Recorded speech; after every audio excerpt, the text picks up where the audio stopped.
After 3 elections, Israel finally has a government. Benjamin Netanyahu and Benny Gantz are to share power. Jerusalem, after 3 deadlocked and divisive elections, a year and a half of political paralysis and another 3-day delay because of political infighting in his Likud party over coveted cabinet posts, Prime Minister Benjamin Netanyahu was finally swearing in his new government on Sunday.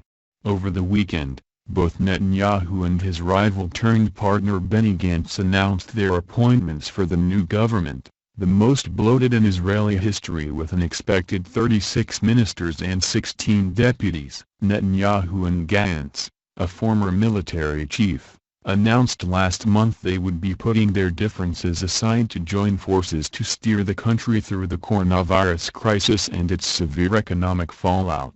Their controversial power-sharing deal calls for Netanyahu to serve as prime minister for the government's first 18 months before being replaced by Gantz for the next 18 months. Their blocs will also have a similar number of ministers and virtual veto power over the others' major decisions. Critics have already accused the government of being out of touch by creating so many cabinet posts at a time when unemployment has soared to 25% as a result of the coronavirus pandemic. But because Netanyahu's bloc includes several smaller parties, he still only has a limited number of cabinet ministries to hand out to the Likud rank and file, and he faced a mini-insurgency from angry senior members ahead of the planned swearing-in ceremony on Thursday. Unable to meet a deadline, Netanyahu asked for a delay to solve his internal party crisis. To mollify his backbenchers, Netanyahu presented a series of new,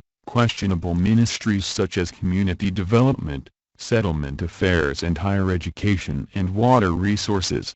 Yair Lapid, the presumptive opposition leader, said the machinations have led to a loss of trust of the Israeli public. The coronavirus is an excuse for a corrupt party at the expense of the taxpayer. After all the empty talk of an emergency government, the government being formed today is the largest and most wasteful in the history of the country, he said. It's not just the waste. It's the contempt, the complete contempt for the crisis facing the Israeli public. The deal has already led to the dissolution of Gantz's alliance with Lapid after he reneged on his central campaign promise not to serve under Netanyahu, who has been indicted on corruption charges and faces a criminal trial starting next week. Their much-scrutinized coalition deal could only come about after the country's Supreme Court ruled it had no legal grounds to block it. Despite the criticism, Gantz argued that teaming with Netanyahu offered the country its only way out of the prolonged stalemate and prevented Israel from being dragged once again to another costly election that would have been its fourth in just over a year. In his speech to Parliament,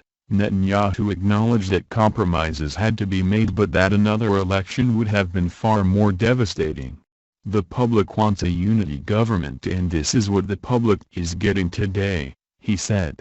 We chose to serve the country together. Gantz will start out as defense minister, with party colleague and fellow retired military chief Gabi Ashkenazi serving as foreign minister. Netanyahu's top deputy in Likud, outgoing foreign minister Israel Katz, will become finance minister. Yair Levine, perhaps Netanyahu's closest ally, will become the new parliament speaker. The coalition will also include a pair of ultra-Orthodox Jewish parties and some other individual defectors to add up to 73 out of Parliament's 120 members. The main point of contention for critics has been the newly created position of alternate prime minister, a post that could allow Netanyahu to remain in office even after the swap and throughout his corruption trial and the potential appeals process. There are also deep suspicions about whether Netanyahu will keep his part of the bargain and ultimately cede the premiership to Gantz.